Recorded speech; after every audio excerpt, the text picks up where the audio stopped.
Hello students, कल हमने आपको बताया था hormonal control of male and female reproductive system. आज हम आपको गैमेटोजेनेसिस बताएंगे। गैमेटोजेनेसिस में आज हम स्पर्मेटोजेनेसिस बताएंगे। What is spermatogenesis? Human reproduction का एक पार्ट स्पर्मेटोजेनेसिस। स्पर्मेटोजेनेसिस दो स्टेप्स में कंप्लीट होता है। फर्स्ट है formation of spermatid and second spermiogenesis. Spermatids formation undergoes the three sub stages called multiplication phase, growth phase and maturation phase। माने इसमें जो 75 ट्यूब्यूल्स की जर्मिनल है उनसे स्पर्मेटिड बनेगा। माने formation of spermatids from germinal epithelium. तो ये तीन स्टेज में पूरा होगा। पहला multiplication phase, growth phase and maturity phase. और दूसरा स्टेप है स्पर्मियोजेनेसिस। इसमें स्पर्मेट से स्पर्म का निर्माण होगा। ये प्रोसेस कहलाएगी spermiogenesis. This process takes 74 days. अब देखें तीनों जो सब स्टेजेस हैं वो कैसे कंप्लीट होती है। ये है जर्मिनल एपिथेलियम, उसकी जो एक जर्म सेल्स है वो माइटोटिक डिवीजन के द्वारा दो सेल्स में डिवाइड हो जाती है। Germ cells undergoes the mitotic division to form the two diploid cells. क्योंकि डिप्लॉयड है और माइटोटिक डिवीजन में नंबर ऑफ क्रोमोसोम वही रहता है जो विभाजन में पैटेगा।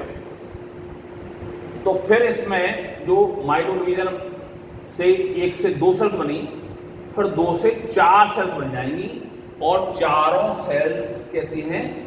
डिप्लॉयड हैं। क्योंकि डिप्लॉयड सेल थी, डिप्लॉयड सेल ही बनेगी। इन चार सेल्स को हम कहते हैं स्पर्मेटोगोनिया। ये क्या कहलाती हैं? स्पर्मेटोगोनिया डिप्लॉयड सेल्स हैं। इसमें जो हाफ यानी दो स्पर्मेटोगोनिया हैं ये बनाती स्टेम सेल्स। स्टेम सेल्स क्या करती हैं कि बहुत ज़्यादा से ज़्यादा स्पर्मेटोगोनिया का निर्माण कर लेती हैं। तो स्पर्मेटोगोनिया बनाती स्टेम सेल्स को। स्टेम सेल्स क्या करती? To produce more and more spermatogonia. ये बहुत संख्या में ज़्यादा से ज़्यादा स्पर्मेटोगोनिया बनाने का प्रयास करती हैं। इनको हम टाइप ए स्पर्मेटोगोनिया कहते हैं। दूसरी साइड ये टाइप बी स्पर्मेटोगोनिया है। ये अगली फेज में पहुंचती है। ये जो स्पर्मेटोगोनिया है ये साइज में बढ़ जाएगी और साइज में बढ़ जाने से ये कहलाएगी प्राइमरी स्पर्मेटोसाइट, जो कि एक डिप्लॉयड सेल है। और इसको कहेंगे ग्रोथ फेज। क्या कहेंगे? Growth phase. ये जो स्पर्मेटोगोनिया है वो साइज में आकर बढ़ जाएगी, डिप्लॉयड सेल्स रहेगी और इसको कहेंगे हम ग्रोथ फेज और कहेंगे इसको प्राइमरी स्पर्मेटोसाइट।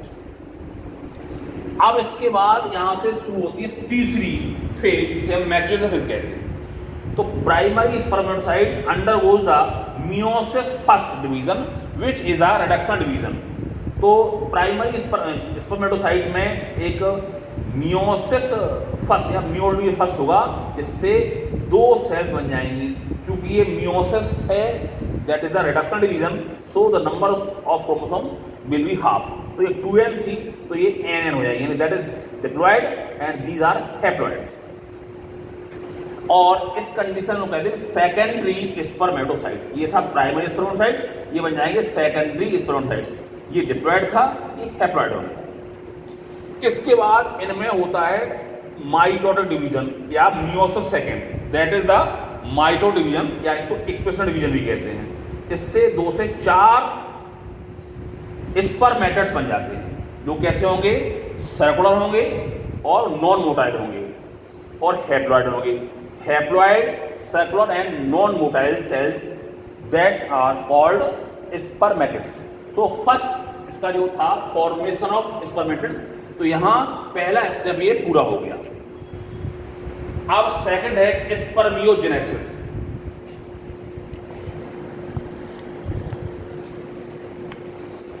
स्पर्मियोजेनेसिस में क्या होगा, non motile haploid spermatids changes into motile sperms. इसमें क्या होगा, जो non motile circular haploid chromatids था वो किस बन जाएगा, मोटाइल क्रोमोसोम, यानी ये सर्कुलर स्पर्मेटिड्स हैं और get converted into motile sperms. इसको कहते हैं हम स्पर्मियोजेनेसिस। अब ऐसे कौन कौन से चेंजेस हैं जो स्पर्मियोजेनेसिस के समय होते हैं, चेंजेस ड्यूरिंग स्पर्मियोजेनेसिस।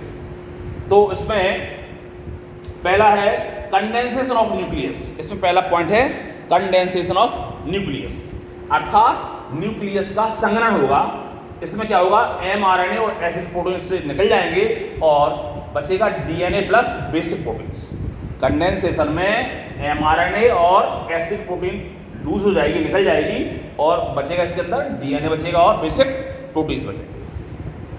दूसरा पॉइंट है, दूसरा change, nucleus becomes pointed anteriorly Oval and flat. Nucleus है जो एंटीरियरली पॉइंट हो जाएगा, ओवल और अंडाकार और फ्लैट हो जाएगा।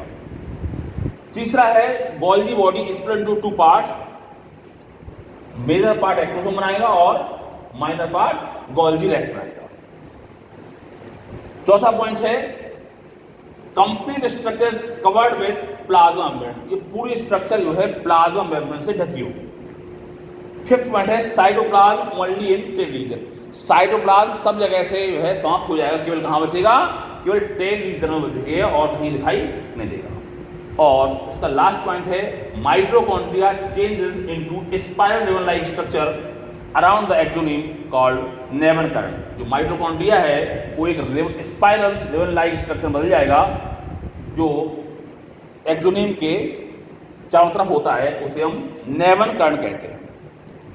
तो दूसरी प्रोसेस जिसको स्पर्मियोजेनेसिस कहते हैं, उसके अंतर्गत इतने सारे चेंज होते हैं।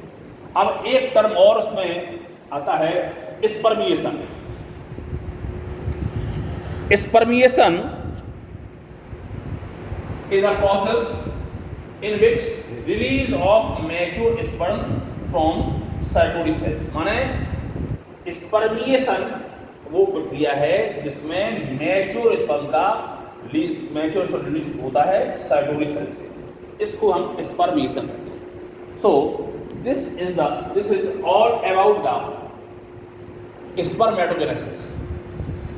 ह्यूमन रिप्रोडक्शन के जो गैम्ब्रोजेनेसिस भाग में हमने आपको स्पर्मेटोजेनेसिस सुनाई, इसको आप लोग नोट कर लीजिएगा और नोट करके हमें इसके नोट्स व्हाट्सएप कीजिएगा।